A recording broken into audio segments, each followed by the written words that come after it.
going to go ahead and jump into it. So, all right. Well, hey, everybody. I'm Joseph Miranda, broker and owner of Miranda Executive Realty. Thank you so much for attending our training that we have today, our newest session of Ask the Broker. Real quick before we jump into it, we're going to have our shameless plug.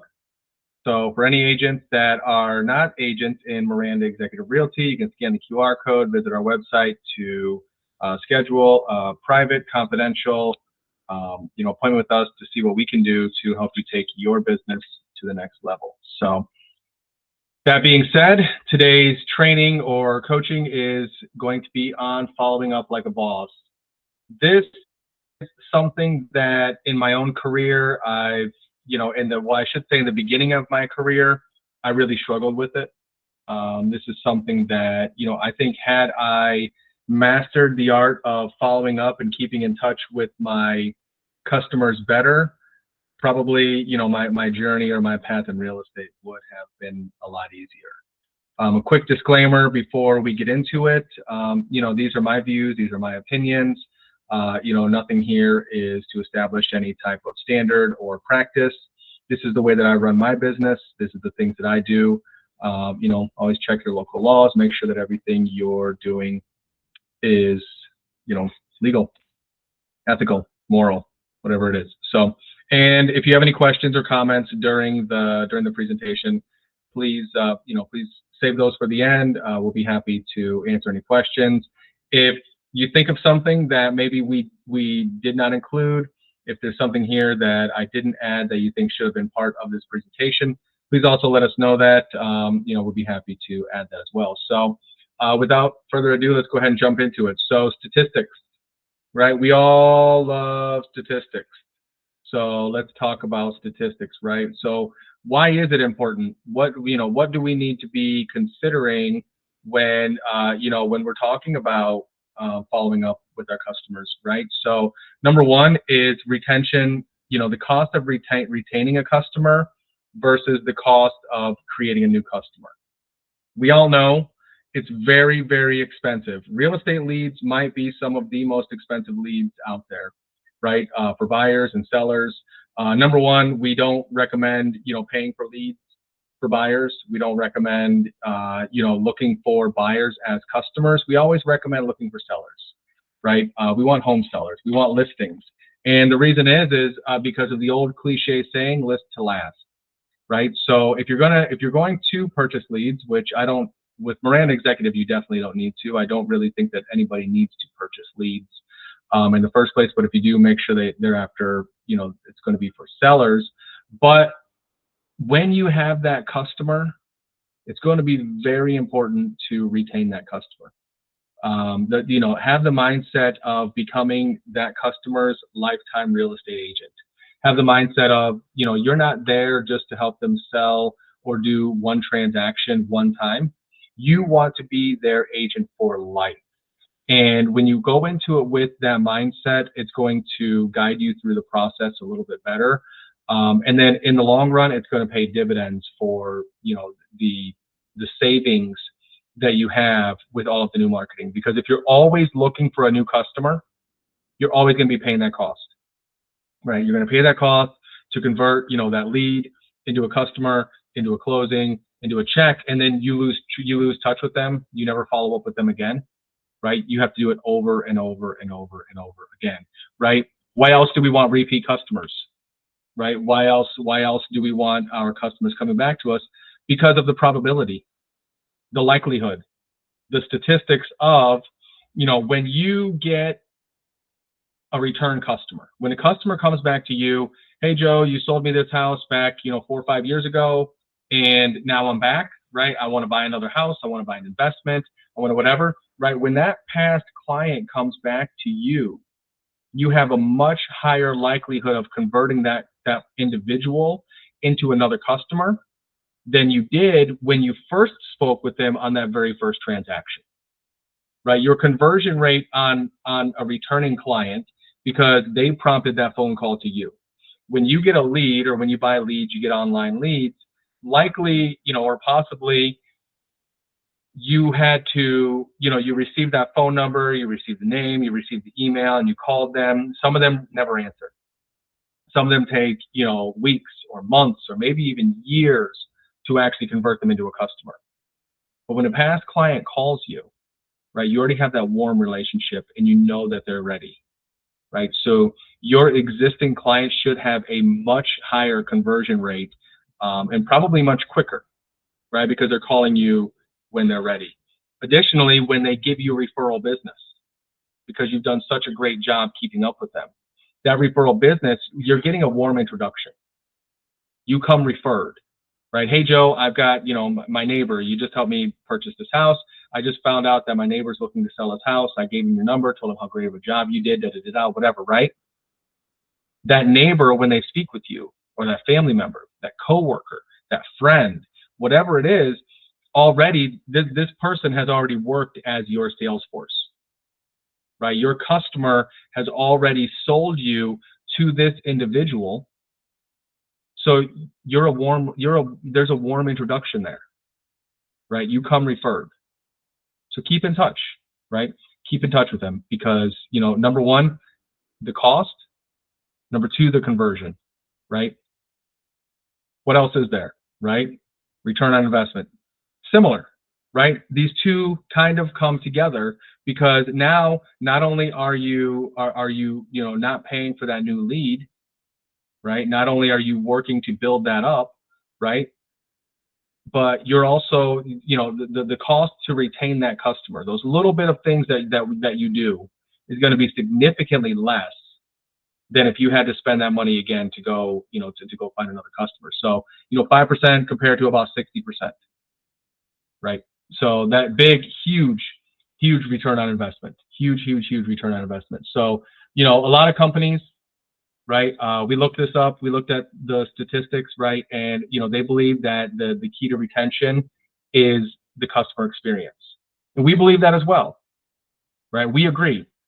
Absolutely, they better have a great experience because if you drop the ball on the first experience with the customer, if they don't believe that you had their best interest in mind, if they don't believe that you're a true professional, if they don't believe you treated them professionally, if they didn't like the way that you spoke to them, their language, whatever it is, they're probably not going to come back to you, right? But that's where it starts, right? So a lot of companies, a lot of people believe, well, if I just do a great job for this customer, they're always going to return. But it's not true, right? If you don't do a good job keeping in touch with your customer through the process, they might forget your name. They might forget who you are. There is much more to customer retention than just, getting the lead, converting the lead, closing that lead. Now, yeah, sure, they were your customer, right? But are they still your customer after closing? Are you keeping in touch with them? There's a lot more to it, right? So, number one, you want to create a personalized experience. You want to give them an experience that, they feel like. So, for example, for myself, when I'm engaging with the customer, I want my customer to feel like they're the only person in my life. I want my customer to feel like they are the only, this is the only transaction that I have going on, right? I want this to be a personal experience, right? If they feel like just another number, if they feel like just, another person, or, they feel like just another transaction for you, then you may not be creating a client for life, right? You want this entire process to be personalized, right? So what are some areas where we need to consider personalizing, right? Yeah. Number one, that first contact, that first appointment, right? You don't want them to feel rushed, right? You want to learn their names, right? Learn as much as you can about them, right? Once you get them under contract, I want my customers to think that this is the only contract that I have. Of course, I want them to also know that I do sell more homes, right? Like, you don't want to look like an amateur, right? But they should feel like, wow, he has, I must be the most important customer to him because I know that this person has, three other contracts. This person has, 9 listings. This person has whatever it is, right? Whatever it is that you have going on in your life, right? Because you do need to maintain credibility, right? You can't look like, we call these, I know a term I heard before, like Pop-Tart agents, right? You don't, every time a customer needs something, you just pop up and you go do it, right? If you go and do that, then, they're going to feel like you just have no other business going on, that they're the only game in town. So it needs to be personal. They need to feel like they're your most important customer, but they also need to know that, you do have other customers, you do have other stuff going on, because that's going to build your credibility. Make sense? I hope, right? What about the closing? The closing should be a time of celebration, right? Not just for your customer, right? It should be a celebration for everybody. Everybody should arrive at the closing table, and it should be a happy moment, right? It should be a time that, they're taking pictures. Maybe they're posting on social media, maybe, taking photos with you.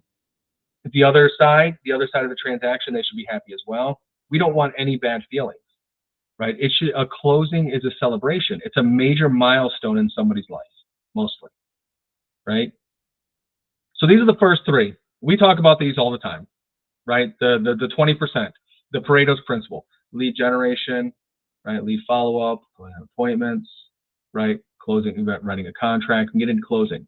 We talk about these all the time, right? But what we really want to talk about are these other 2, right? What are things that you can do after the closing? What are things? Once this transaction is done, once this transaction has closed, what do we do next, right? What are our next stages, right? Before we get to that, let's talk about personalizing a little more. Right, so how are we going to personalize? So when you're in any of these stages, right, what are things? We talked about DISC, the 4 temperaments, right? Your first impression is huge. There's a reason why when we're practicing scripts, when we take a lead in, right, there's scripts and there's objection handlers. And there's a reason why we work on those, right? That script is going to get you in the door. So some scripts work for some people, great, and then that same script will not work for somebody else, right? So that you need to tweak and you need to adjust that first impression, because from the very beginning that this individual comes in, they need to trust that you are the right person for the job, because if not, they're going to hang up and they're done, right? So you have to capture their attention in that opening line.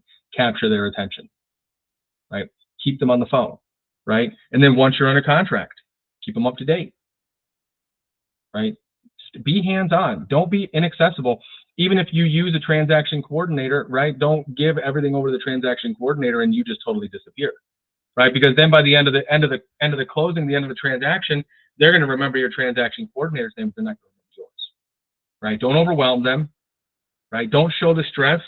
All the time, there's always a fire in the back, right? There's always something going on in the back, in the back of the house, but your front of the house needs to look clean and it needs to look organized, right? And stay in front of the problems, right? When you get to the closing, get them a gift. Do you buy your customers a gift at closing, right? Get them something personalized that they can keep your information, right? Make sure it's something they can use, right? And then the title company is a big deal.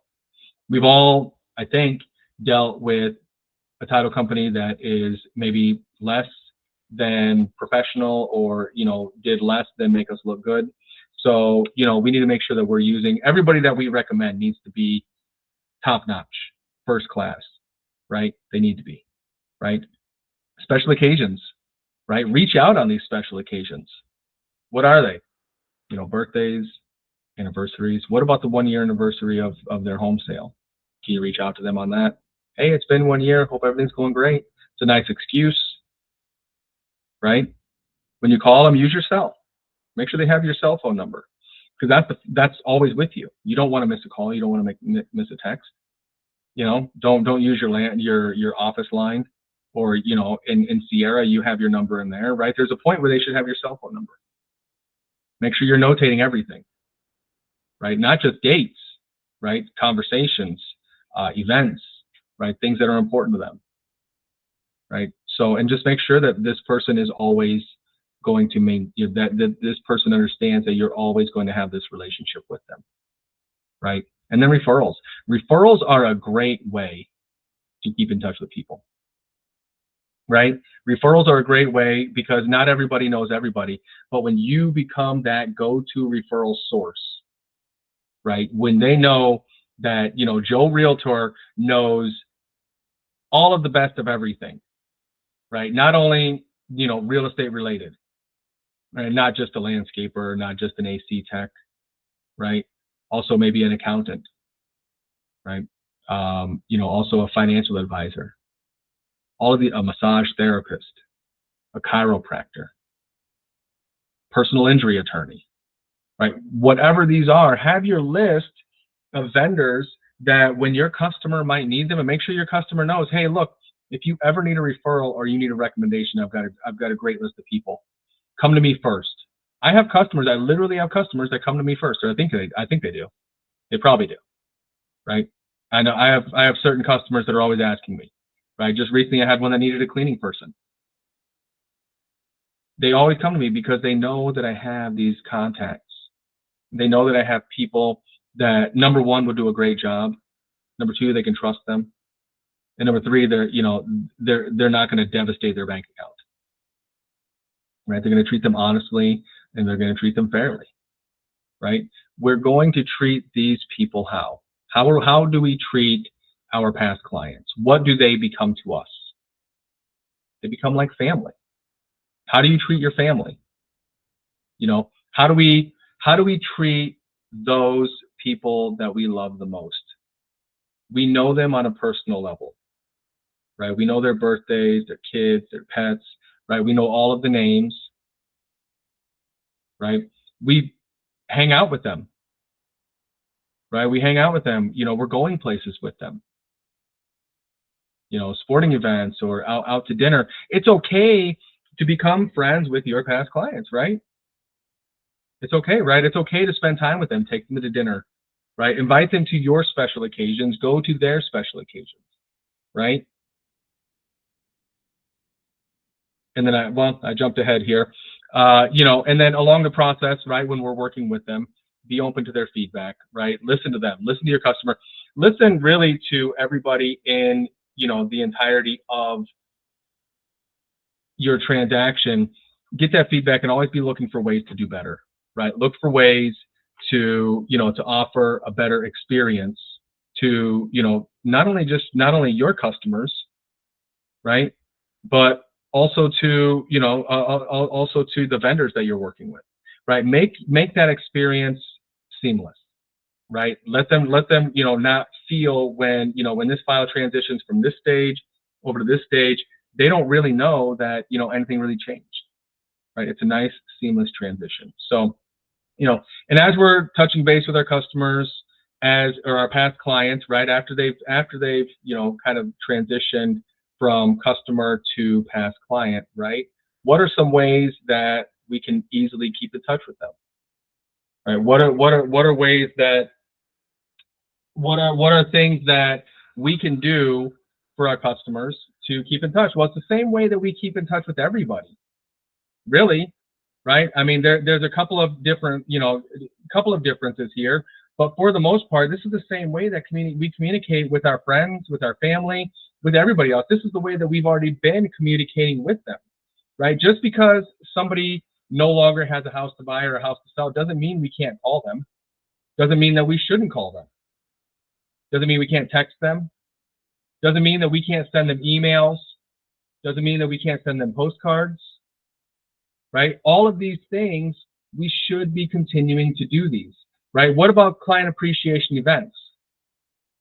We're going to get into these, right? We're going to get into all of this. Should have a schedule because, as everything that we do in this company, everything that I do with my team, we have a schedule, right? You need to know when to do these types of things, right? Doesn't mean that you need to stick with this schedule religiously necessarily. It doesn't need to be something that, okay, on the 30th day, I need to do this and oh my God, I missed it. Right? But at least have a plan. There's a lot of cliche things out there, You know, if you fail to plan, you plan to fail. Well, these sayings are there for a reason, right? When should you mail a postcard? Could be a birthday card. Doesn't even need to be a postcard, right? When should you send an email?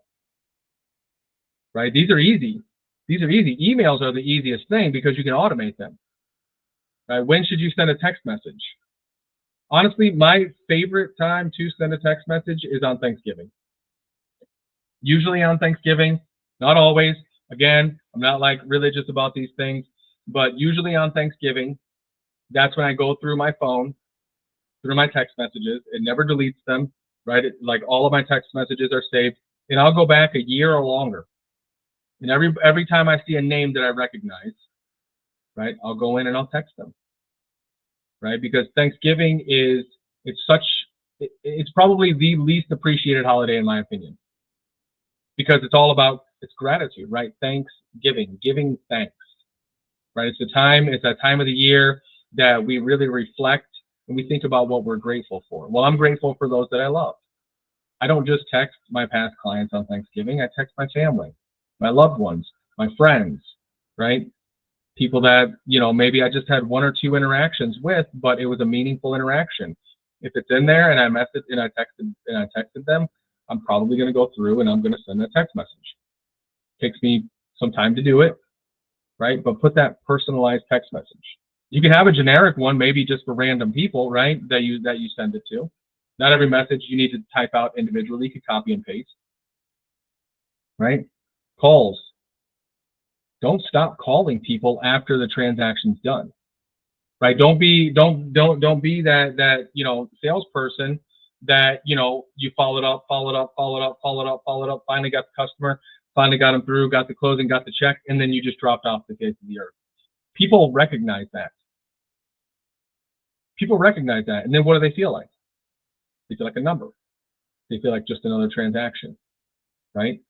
And I think client appreciation events, again, we'll come back to that, but I think those are a really good thing to implement into your business. So when do you call people? What's the plan?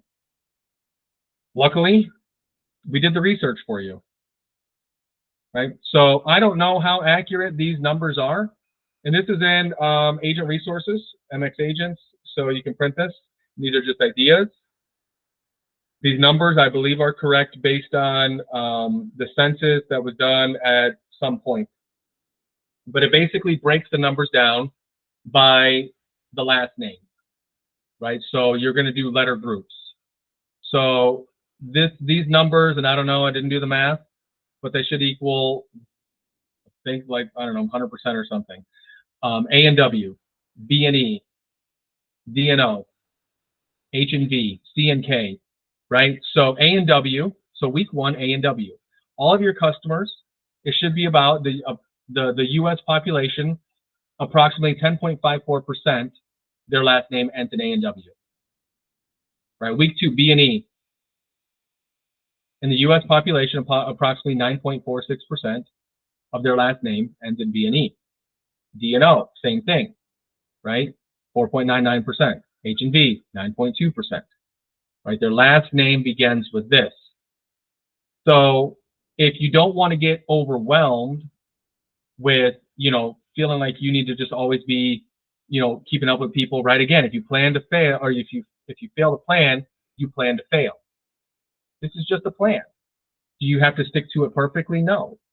If you miss week two one time, it's okay, right? But this is 13 weeks, so this is quarterly. You should call them or text them, right? And then the call and text theme ideas, you can use these, you cannot. It doesn't matter, right? It doesn't matter necessarily what you're saying to people as long as you're not offensive, right? Assuming that, you're not offending people, it doesn't really matter necessarily what you're calling or texting them about. You probably want to have some type of business conversation with them. There's some people that, again, these customers may become your friends, or maybe they're already your friends. You probably don't need to include them in this. This is more for the people that, you need a reason to keep in touch with them, or that maybe you haven't been great about keeping in touch with them. right? But this is 13 weeks. There's 52 weeks in the year, so you can do this 4 times per year. So once per quarter. Lucky for you, right? Fourth quarter is coming up in a month, so you can create this plan, right? Once we get to October, you start with week 1, October 1, and this will run you through the rest of the year. January 1, start with week 1, right? So go through the quarters and go through this based on these names, right? Week 13 is really easy because only 8.2% of the U.S. population, whenever they did this census, right, is Y and Z. So, again, just another strategy for keeping in touch with people. Just another strategy for following up with people. You have to be intentional about keeping in touch with people because life gets busy. Things get busy. We can't always count on other people being the ones that keep in touch with us. But if we want to be that go-to person, we want them to remember who we are, then we need to have some plan for keeping in touch. Right? This is call and text. If you just call, text, and email, you're doing better probably than most other people are. Email, set it and forget it. We have a lot of things in email that just automatically go out, right? Once you've made it a little bit further into your business, right? Once you're starting to see a little bit more success, you start doing a client appreciation event. There's a lot of different events that you can do. We do them. We do one big one per year. Right? So this talks about the big one, but you don't need to do a big client appreciation event. There's agents that, they do, they do like pie giveaways where, they go buy a bunch of pies. They reach out to their sphere or to their past clients or, whoever it is. And they say, hey, I've got a pie here with your name on it. You want to come by, stop by and come pick it up. Right? They do pop buys. Same thing. Maybe they want to drop a pie off. Maybe they want to drop off, some other type of gift. Doesn't matter what it is. You go to their house, right, at a planned time. Hey, I have a gift for you. Right? There's a lot of things that we can do to show appreciation to our customers because, again, if we don't do things, if we don't keep in touch with them, right, but these things get us in their face. These are the things that get us in front of them, right? But you need a plan, right? These client appreciation events that we do, on my team, they take a lot of planning. It takes a lot of getting in front of things. We definitely have to,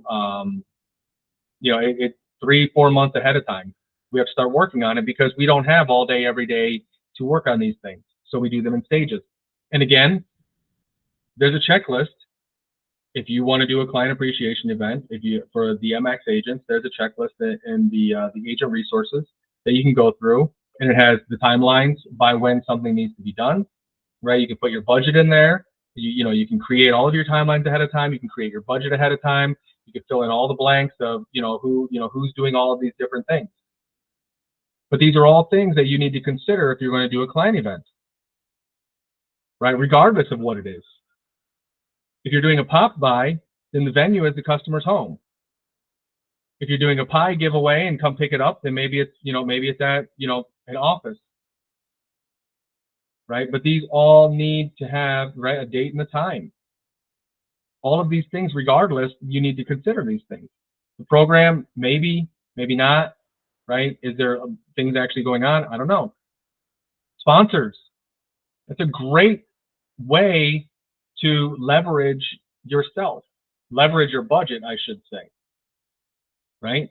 Because I think we all get phone calls from lenders and title companies and insurance people, right? All of these other vendors that are in the real estate industry, they come to us and they want us to just give them our customers.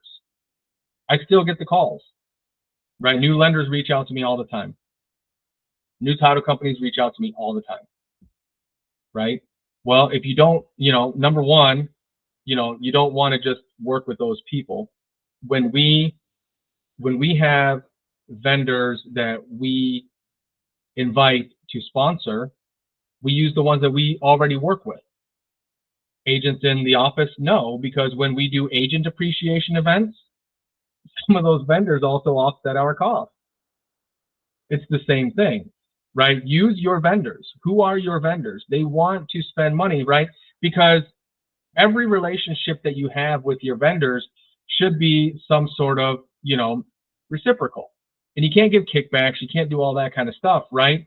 But they can co-host an event with you.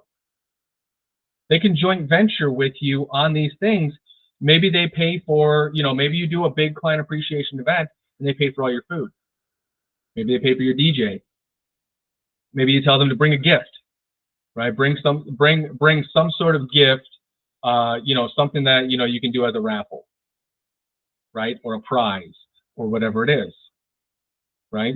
And then once you have all of this figured out, then you send out the invitations.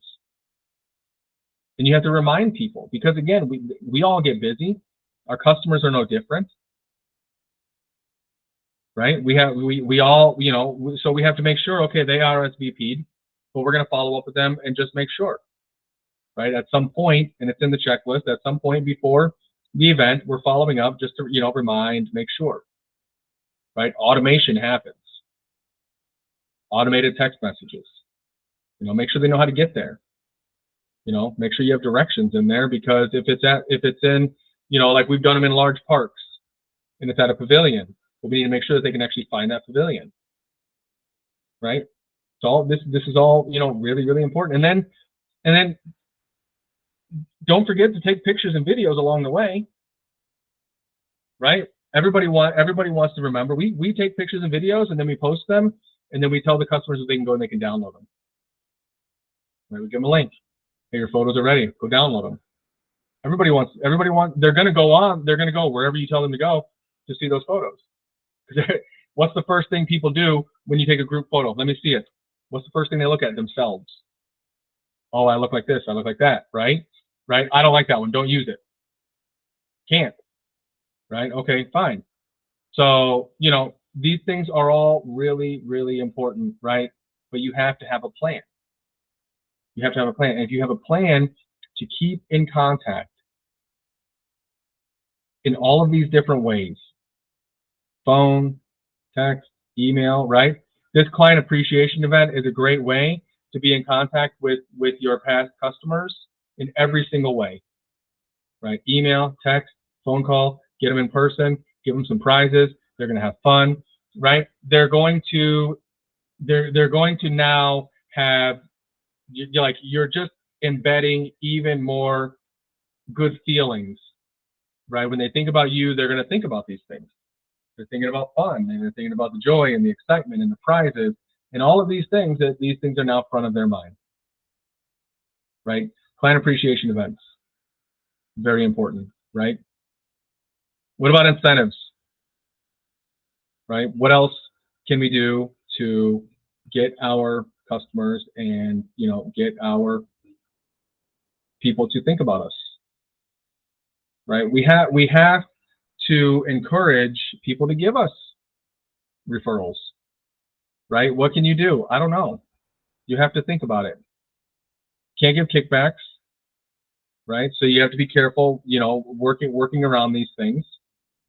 But there's a lot of things that you can do. What about trainings? Going to, if you have a customer that maybe their net worth is a little bit higher, and you want to teach them about investing in real estate, put together something for them, right? You need to become the go-to person, right, for everything. If a customer gives you a referral and it closes, can you send them a thank you card?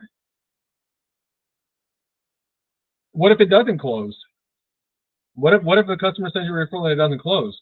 You should still give them a thank you card, right? Because you have to encourage that behavior. It's not up to them if that customer closes or not, right? We give leads and referrals or whatever to our vendor partners all the time, but it doesn't always make it to closing, right? We give a lot of buyer leads to our mortgage vendors. It doesn't always lead to a closing. It's not up to me if that person ends up buying something. It's up to the buyer or the lender to make sure they can get done, right? If a past client, friend, family member, coworker, whoever it is, gives you a referral for a customer, that is what we want to be grateful for. We're not grateful for the result only if it closes, right? Encourage the good behavior, right? So when they think of you, when they send you that referral, that lead, that whatever, right? The person that, that is going to be doing this real estate transaction, that's the time to be grateful. That's the time. That's the time to do these things, right? Give them something, even if it's just a phone call. And then when somebody refers you business, make sure that you keep them up to date with what's going on. Hey Dave, yeah, Betty called me, and we had a really good conversation. She actually isn't quite ready to buy yet, but I'm going to keep in touch with her. Thank you so much for sending her my way, right? Or it does work out. Yeah, I sent her to my lender. She got pre-qualified. Now we're out looking at houses. What about when Betty finds a house? Hey, great news. Betty did this, Betty did that, right? What if after Betty closes, you did a housewarming party? Could that be a client appreciation event? I think for sure. Would a housewarming party be a great way to get into Betty's sphere? Right? You've already done a great job for Betty. You're right. She owns the home. It's a great home. It's a beautiful home. And now, hey, why don't you let me throw a housewarming party for you? I'd love to do it. Maybe the lender wants to throw in on the catering. Maybe the title company wants to throw in on a DJ or invitations or whatever, right? Same thing as that client appreciation event, right? You're doing all of these things. You're going to create an event, and now, hey Betty, we need to send these invitations out. Can you give me the list of people that you want us to invite? Now you have Betty's list. You have name, email, phone number. Now you've made that contact. All of these people, now they're going to look at you at the housewarming party. You're going to be that expert, right? Betty's not going to say anything bad about you. You say good things. You say good things, right? There's nothing wrong with a housewarming party, right? So, how do we do all of this? How does this happen? You need that system, right? So, again, these things, there's checklists, there's things to help you organize everywhere in agent resources. You just have to go in and you have to find it, right?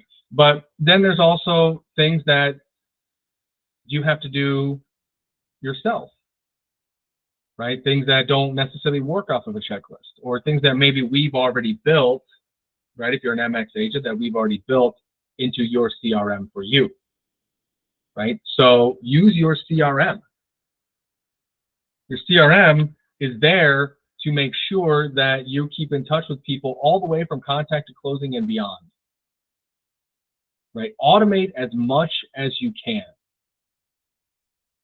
Automation is the name of the game, right? There should be set it and forget it for some of these certain tasks. Now, obviously, you can't automate a phone call until some AI bot comes out that can impersonate you like perfectly, and people won't know the difference. You can't do it.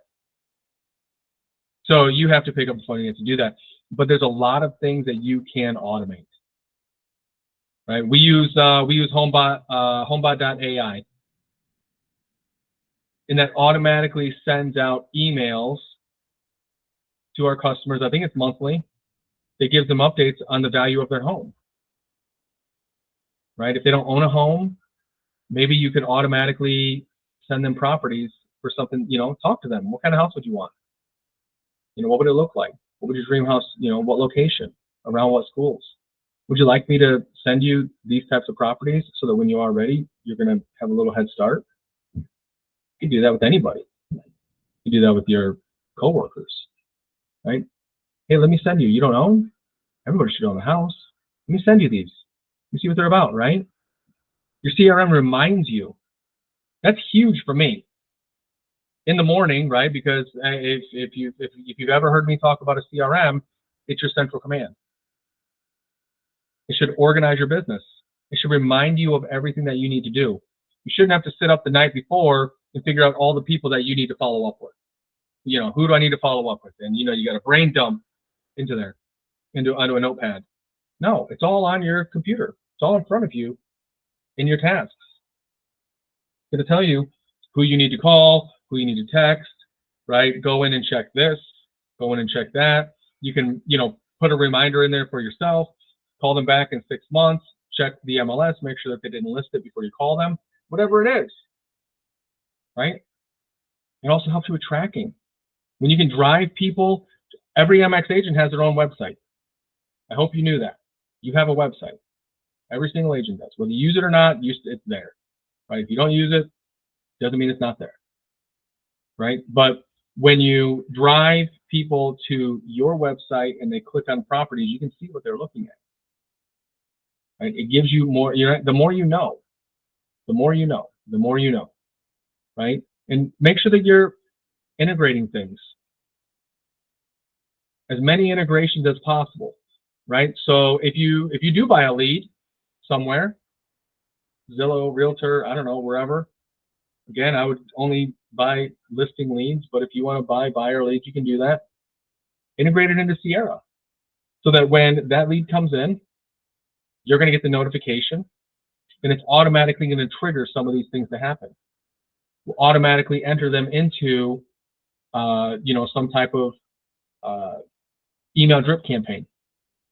It will automatically, based on this, set up a search, and they will automatically receive properties from you based on, whatever it is, whatever parameters you put into it. Integrate, set it and forget it, right? And then don't forget it. Forget it for a little bit, right? But update as time goes on. Make sure that the information that you're giving is timely. Once a year, we do business planning in November. Be a good time to really just take a step back, look at your business, look at what you're sending out, look at what's going on, and figure out how can you do it a little bit better the next year. How can this be done just a little bit better? What can I do on this next one, right? The emails that we automate, the stuff that we send out automatically, those get revamped, they get redone, right? They get, change the image, change the copy, change the headline or whatever it is, right? The subject, change the script.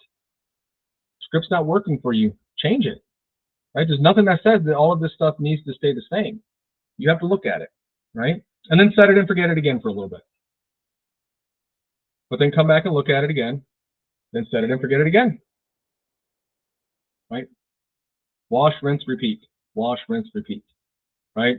And then finally, the one that I think everybody, you either are a master at it or not, right? The one that, you either love it or you hate it, social media. Are you friends with all of your past clients on social media? Honestly, I don't even know if I am. I'm not a master at social media, right? But if you really want to keep in touch with people, this is a really easy one to use, right? My favorite one is all the way to engage. Should you do everything else? Yes. Should you integrate? Yes. Have one place where you post it and post everywhere else? Cool, right? Schedule it. Yeah. Make sure you have a schedule. Make sure you do things consistently. Okay, great, right? Make sure you're using hashtags and all that stuff. But the number one way to get people to recognize you is engage with them. So when you see a post from one of your past clients comes up, about their kid graduating, just had a baby, the weekend at the water park, right? Whatever it is, engage with them. Maybe not creepy. Don't be a stalker, obviously, right? Like, be a little strategic about it or, just whatever. But, don't be the person that sees it and then you just keep scrolling.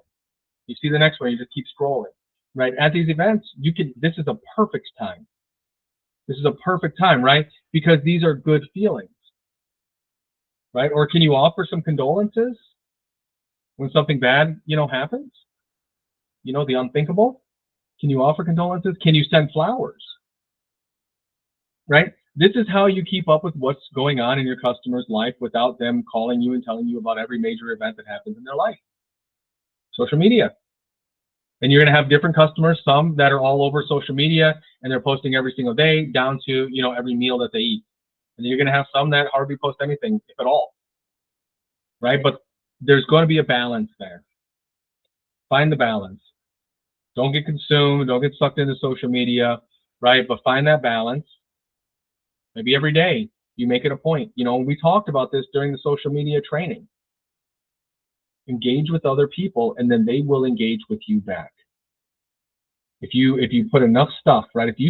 Other people, givers gain, right? Other people, if you support what they're doing, they're gonna in turn turn around and they're gonna support what you're doing. If you give up front, if you give first, they will give back. Not 100% of the time, not with everything all the time, but they will find a way to give back.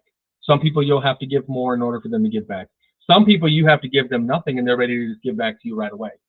Some people you're giving to them in ways that you don't even know that you gave to them.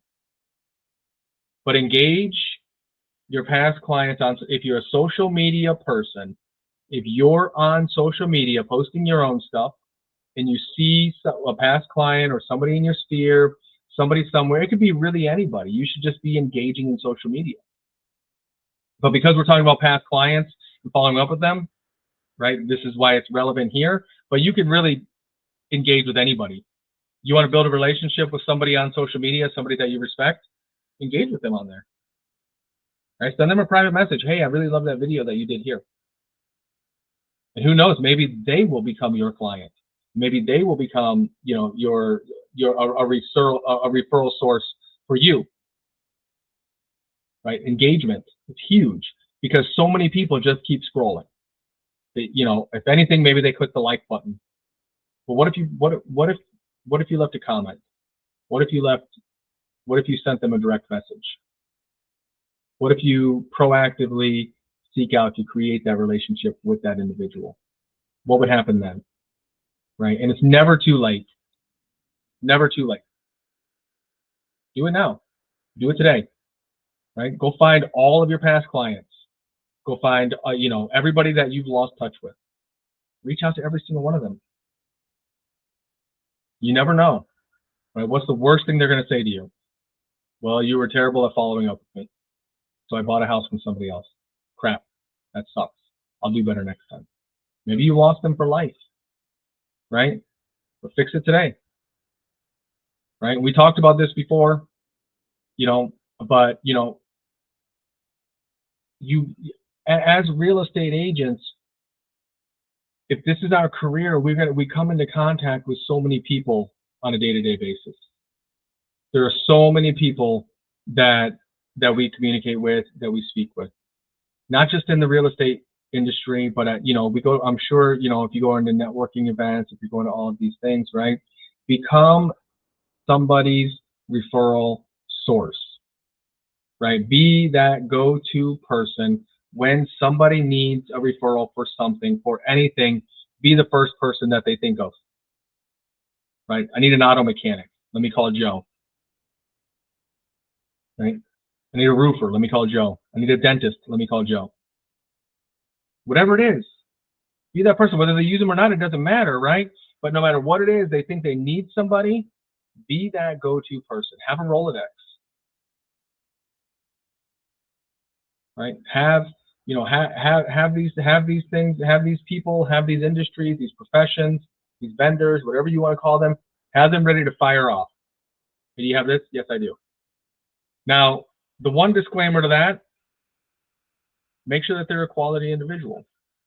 And if you don't know the quality of the individual, make sure you let your customer know that. Hey, I just met this person. I don't know how good or bad they are. They seemed really great when I met them, but I haven't used them. I don't have any history with them.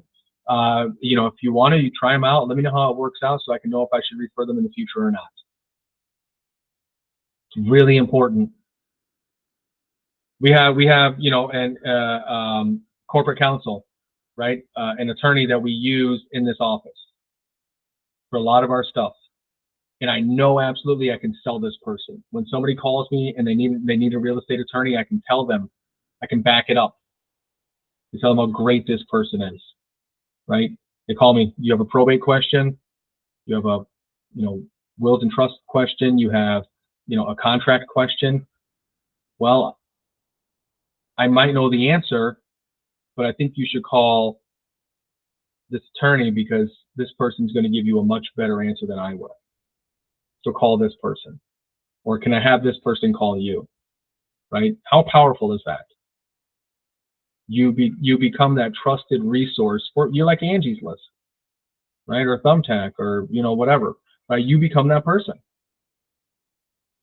and then you're giving your sphere business, you're giving your vendors business. So what are they going to do? They're going to, number one, they're going to do a great job for you every time you send them business, right? But number two, they might send you business in return. Everybody, the great thing about what we do is everybody needs a roof over their head. So no matter who we're talking to, no matter what we do, there's always an opportunity for somebody to refer a customer to us, because everybody needs a roof over their head. Sometimes they need a bigger roof. Sometimes they need a smaller roof. Sometimes they need a roof in a different part of the country, right? But they all need a roof over their head. Sometimes they want to provide roofs for other people and charge rent for that roof that they're providing, right? But everybody needs a roof over their head. It's a great thing, right? On top of that, just be consistent, right? The formula for success is focused effort over time. When we focus our efforts over time, we're going to be successful. If you do this now, right? Just start doing this now. Your business absolutely will benefit from this, right? But you have to keep in touch with these past clients. You have to, you can't be just transactional. You have to build that relationship. This is a lifelong thing. I have customers that, I keep in touch with. The very first sale I ever made when I moved to Florida, all the way back in, I think it was 2012, I still talk to that customer 12 years later, right? And I have a personal relationship with this individual, right? We're on a first name basis. Still talk to that person, right? These are lifetime relationships. And if you mess up, fix it. If you make a mistake, fix it, right? Like, we're all human. None of us here are perfect. So just fix it, right? Final shameless plug. If you watch the video, if you like it, if you want to learn more about us, scan the QR code, get to know us. Set up a private conversation with us. Let's see what we can do to help you. That concludes our training. Thank you, guys. I appreciate everybody that showed up. I appreciate everybody that stuck around. We will now do a quick question and answers. Oh yeah, sorry. Our next one, September 10th. We actually have the next 2 trainings that we have. I'm pretty excited about. I think we've got a couple of pretty good ones.